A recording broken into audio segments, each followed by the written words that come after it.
अभी 16 तारीख को new India assurance company limited ने असिस्टेंट के पदों पर वैकेंसी निकाली थी और उसी वैकेंसी के बारे में बात करने के लिए मैं वीडियो लेकर के आया हूँ। मैंने इस वैकेंसी के ऊपर और भी वीडियो बनाई थी जिसमें मैंने डिटेल नोटिफिकेशन के बारे में बताया था। आज की इस वीडियो में हम new India assurance assistant limited की ये जो 2024 में रिक्रूटमेंट आई है, हम इसके बारे में बात करेंगे और हमारा जो मेन मुद्दा रहेगा वो ये होगा अप्लाई करें या ना करें।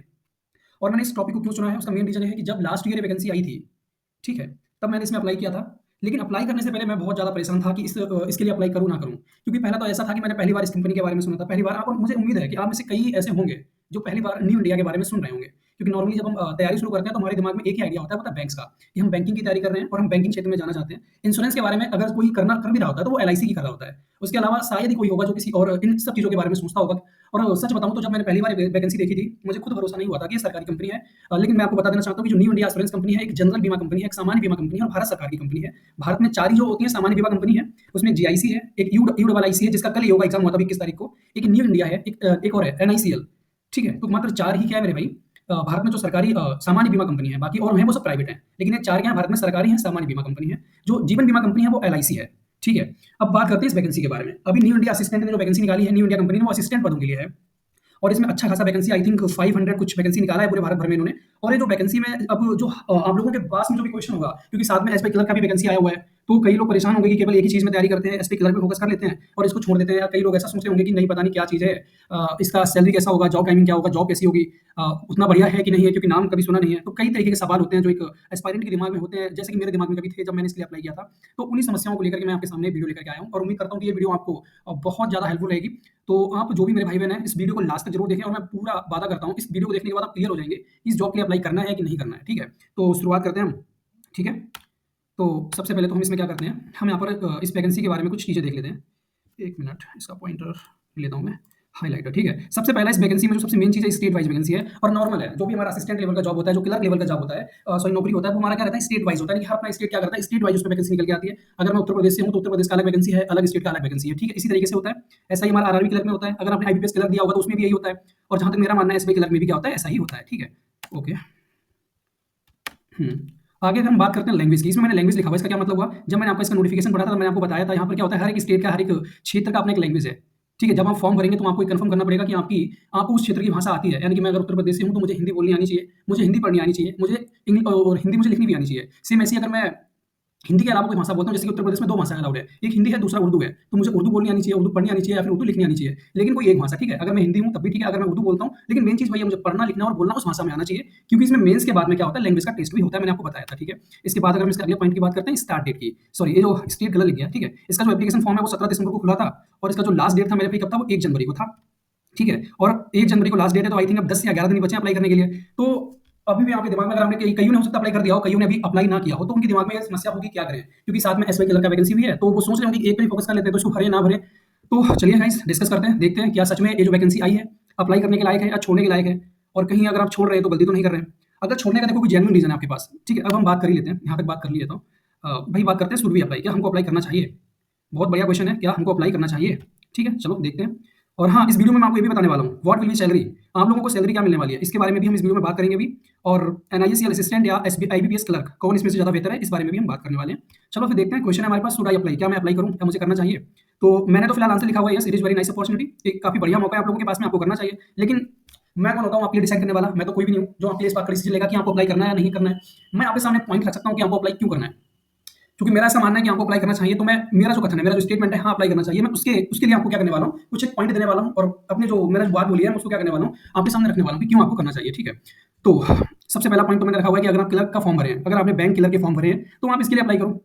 ठीक है, क्यों बोलना होगी ऐसा, ये सब अभी आपको पता लगेगा। इसका देखो, एक मैंने यहाँ पे लिखा हुआ है नो वर्क प्रेशर, यहाँ पे लिखा हुआ है नो पब्लिक डीलिंग, बढ़िया सैलरी है, नाइस जॉब टाइमिंग है, गुड करियर ग्रोथ पोटेंशियल है, और एक पब्लिक सेक्टर जॉब है, यानी कि ये भी गवर्नमेंट जॉब आप बोल सकते हो। ठीक है, जैसा कि बैंक होता है, बैंक का जो जॉब होता है, अगर आप एसबीपीएस बैंक में जाते हो, सॉरी किसी भी बैंक में जाते हो, चाहे आईबीपीएस के थ्रू जाओ, एसबीआई के थ्रू जाओ, तो वो भी क्या होती है मेरे भाई, पब्लिक सेक्टर जॉब होती है, वो भी सरकारी बोलते हैं। ठीक है, तो बात कर लेते हैं अब धीरे धीरे हम इन्हीं पॉइंट्स पे बात करते हैं, बैक आ जाता हूँ। ठीक है, तो अब हम यहाँ से क्या करते हैं, बात इसकी शुरू करते हैं। सबसे पहले मैं अगर बात करता हूँ यहाँ पे कि क्या मुझे न्यू इंडिया एश्योरेंस कंपनी के लिए अप्लाई करना चाहिए, तो सबसे पहले मेरे भाई देखो, मेन चीज़ तो ये है कि आप अपनी रिक्वायरमेंट देख लो। अगर आप ये सोचते हो कि मुझे इसके लिए अप्लाई नहीं करना है, उसका रीजन अगर आप ये देते हो कि मैंने एसबीआई क्लर्क के लिए अप्लाई किया हुआ है इसलिए मैं नहीं करता हूँ, तो मेरे भाई ये बहुत बड़ी गलती आप कर रहे हो। ठीक है, इसका रीजन क्या है, क्योंकि दोनों बैंकों में अगर चाहे आप एसबीआई क्लर्क का फॉर्म भर रहे हो या फिर आप इसका फॉर्म भर रहे हो, या इसका छोड़ इस वजह से कि मैंने एसबीआई क्लर्क का भरा हुआ है, मैं उस पर मेरा फोकस बिगड़ जाएगा। तो मेरा भाई बिल्कुल भी ऐसा नहीं होने वाला है। एसबीआई क्लर्क का जो फॉर्म आता है, क्योंकि मैंने लास्ट ईयर दोनों फॉर्म भरे थे, मैंने दोनों एग्जाम दिए हुए हैं, तो मैं दोनों का बता सकता हूँ आपको। जो एसबीआई क्लर्क का पेपर होता है और जो न्यू इंडिया का पेपर है, एसबीआई क्लर्क का पेपर थोड़ा क्या होता है मेरे भाई, थोड़ा ज्यादा टफ होता है, ठीक है। और जो न्यू इंडिया एश्योरेंस कंपनी के असिस्टेंट का पेपर है वो थोड़ा सा आसान होता है। पहली चीज तो ये हो जाती है।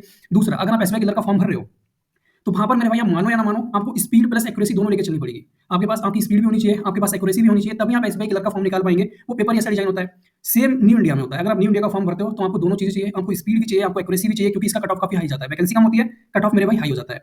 और हाँ, कई लोगों के दिमाग में ये क्वेश्चन भी आता है कि मेरे भाई इसका वैकेंसी बहुत कम है, 500 वैकेंसी है, स्टेट बैंक बहुत अच्छा वैकेंसी दे रहा है, तो क्या करें, छोड़ दें? नहीं मेरे भाई, कंपटीशन वहां भी है। अगर आप स्टेट बैंक में वैकेंसी भर रहे हो, फॉर्म भर रहे हो, तो मेरे भाई ये मत बोलो स्टेट बैंक, ये जो होता है साल की जो बैंकिंग के क्षेत्र की आखिरी दो नौकरी होती है, वो आखिरी ऑप्शन होता है वो स्टेट बैंक होता है, और दूसरा स्टेट बैंक का जो पीओ का होता है, क्लर्क का होता है। जिनका नहीं हुआ है, जिनका ऑलरेडी अच्छा खासा पेपर तो दे चुके हैं, मतलब जो आईबीपीएस पीओ में, आरआरबीज में बहुत अच्छा कर चुके हैं, वो भी इनको नहीं छोड़ते हैं। जो उनमें पेपर बिगाड़ चुके होते हैं वो तो डबल मेहनत के साथ इसमें लगे होते हैं। और जिनका मेरे भाई अच्छा हो भी रहा होता है, आरआरबी पीओ का, आईबीपीएस पीओ का, भले ही वो इंटरव्यू देकर बैठे हों, लेकिन वो भी इस अपॉर्चुनिटी को नहीं छोड़ते, क्योंकि हर चीज हर किसी को एसबीआई चाहिए। वो डबल मेहनत के साथ लगे हुए हैं। तो कंपटीशन यहाँ पर ओवरऑल देखा जाए तो सेम ही पड़ जाएगा, भले ही वैकेंसी ज्यादा है लेकिन कंपटीशन कम नहीं है। और सेम उसी जगह पर अगर मैं न्यू इंडिया की बात करता हूँ तो मेरे भाई कंपटीशन थोड़ा कम होता है। ऐसा नहीं बोलूँ कि कंपटीशन नहीं है मेरे भाई, कि कोई फॉर्म नहीं भरता है, फॉर्म भरेंगे। पिछली बार कम थे फॉर्म, इस बार और ज्यादा भरेंगे, क्योंकि वैकेंसी जो बेरोजगारी बहुत ज्यादा बढ़ गई है भारत में। तो फॉर्म तो मेरे भाई इसमें बहुत ज्यादा भरने वाले हैं, ठीक है। फॉर्म इस बार भी भरने वाले हैं, कंपटीशन इस बार भी होगा, कट ऑफ इस बार भी आई जाएगी। और अगर मैं कट ऑफ को एक रफ आइडिया दूं तो लास्ट ईयर जो कट ऑफ गई थी मेरे भाई उत्तर प्रदेश की, मैं बताऊंगा, मैंने और स्टेट की चेक नहीं किया है, और उत्तर प्रदेश की भी मुझे एक्यूरेट नहीं पता है, 92 कट ऑफ थी जहां तक मुझे ध्यान है। 92 समथिंग इतनी कट ऑफ थी, या फिर थोड़ी कम रही होगी, लेकिन हाँ ज्यादा कम नहीं थी, ठीक है। अप्रॉक्स इतनी कट ऑफ थी, क्योंकि मेरे जो शायद मार्क्स नंबर थे वो 90 कुछ थे, प्लस में थे, मतलब 90 प्लस में नंबर थे, मैं कट ऑफ से कुछ ज्यादा ऊपर नहीं था, मतलब कट ऑफ के आसपास में ही था मैं। तो इससे आप अंदाजा लगा सकते हो अच्छी खासी कट ऑफ इस बार पिछली बार इसकी रही थी। और अगर मैं बात करता हूँ यहाँ पे अब आगे, ठीक है। अब जैसा मैंने बताया, अगर आप आरआरबी क्लर्क का फॉर्म भर चुके हो और अगर आपने आईबीपीएस क्लर्क का फॉर्म भरा हुआ है, तो मेरे भाई आप इसको जरूर भरिए। अगर आपके दिमाग में जो ना बोलने के लिए जो रीजन आता है कि शायद इसका सैलरी क्या होगा, तो मेरे भाई बात मानिए, जो सैलरी आपको आरआरबी से मिल जाएगी क्लर्क की जॉब से, या फिर जो आपको आईबीपीएस क्लर्क से मिल सकती है, उससे ज्यादा ही सैलरी आपको क्या होगी यहाँ पर मिलने वाली है, ठीक है। अगर हम बात करते हैं वर्क कैसा, यहाँ पे जो काम होता है मेरे भाई बहुत आसान काम है। बैंक में क्या होता है, आपको पब्लिक डीलिंग करनी पड़ती है, यानी कि जब हम जॉब पालेंगे, जब आपकी नौकरी लग जाएगी मेरे भाई, उसके बाद का जो अगर मैं काम की बात करूं तो यहाँ पे वर्क प्रेशर बहुत कम है, ज्यादा वो वर्क प्रेशर नहीं है बैंक की तरह।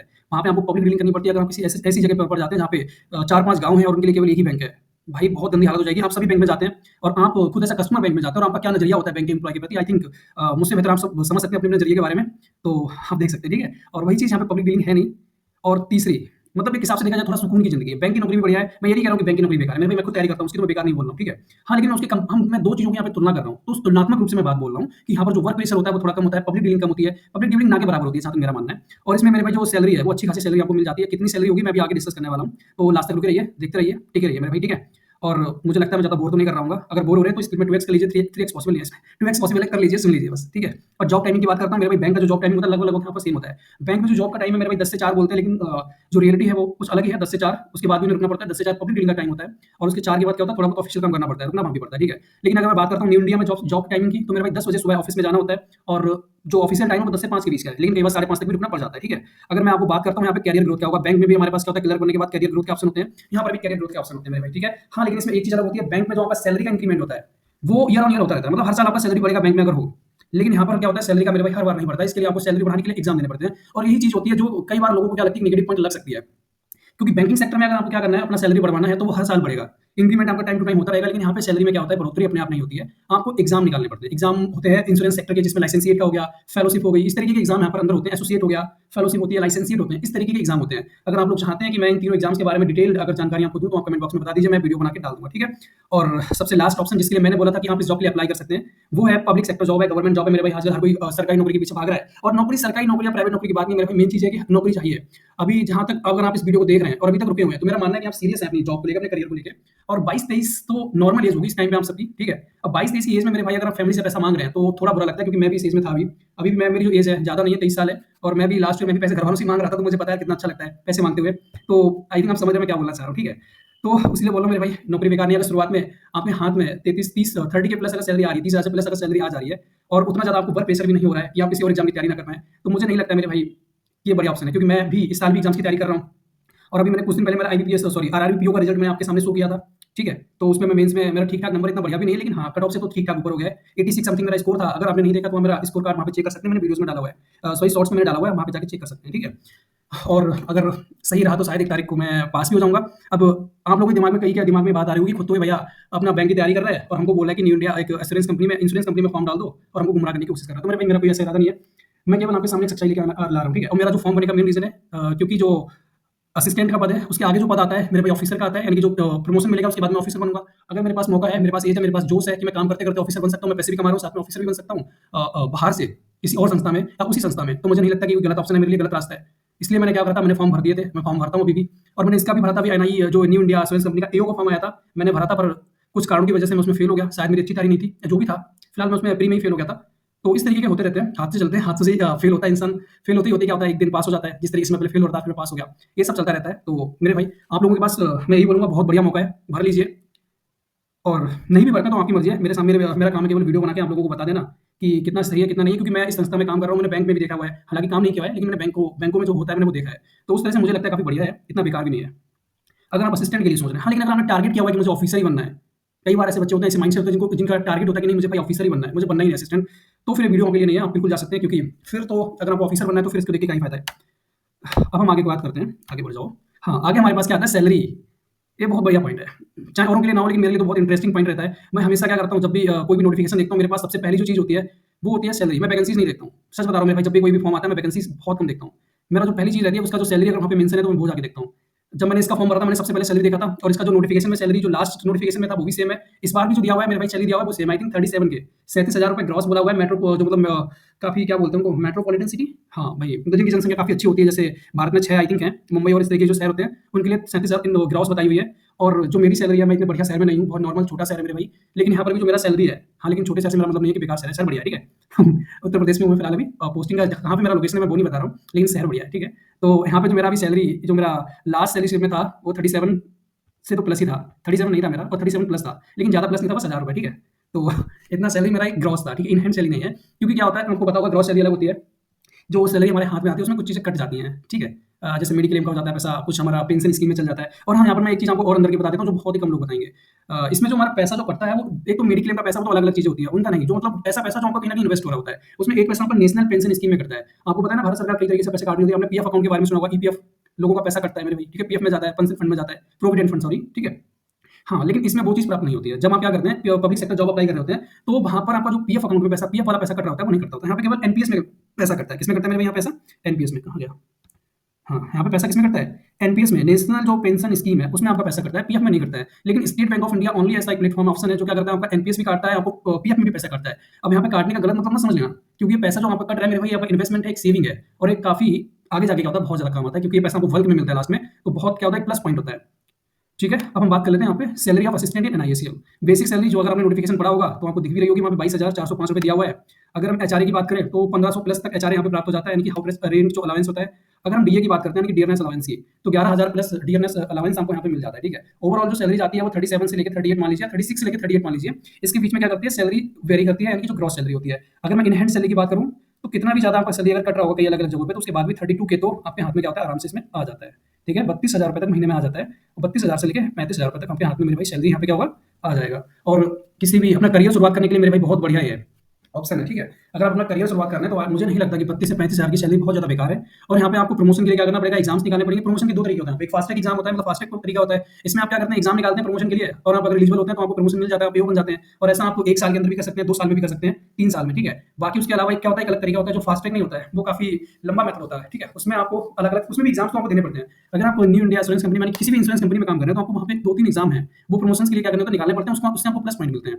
तो फिलहाल मैं अभी यहाँ पर देख सकते हैं मैंने इन हैंड लिखी हुई है 34 से 36 की मिल जाती है। और रही बात सैलरी स्लिप की, तो मैं कोशिश करता हूँ इस साल इस महीने की इतनी जो सैलरी स्लिप होगी वो अपलोड करने की, लेकिन उसके लिए मुझे चाहिए भाई फॉलोवर्स और सॉरी मुझे चाहिए सब्सक्राइबर्स। अगर मेरी वीडियो पे 1000 सब्सक्राइबर्स हो जाते हैं मेरे यूट्यूब चैनल पे, तो मैं मेरी सैलरी स्लिप यहाँ पे अपलोड कर दूंगा, जो कि न्यू इंडिया एश्योरेंस की होगी। और कोशिश करूंगा रिसेंट मंथ की हो, मतलब जो रिसेंट महीना होगा, जो चल रहा महीना होगा, उसकी जो सैलरी स्लिप मुझे मिलेगी मैं भैया अपलोड करूंगा। लेकिन ऐसा करूंगा मैं तब जब मेरे 1000 सब्सक्राइबर्स हो जाएंगे, उससे पहले तो थोड़ा मुश्किल है।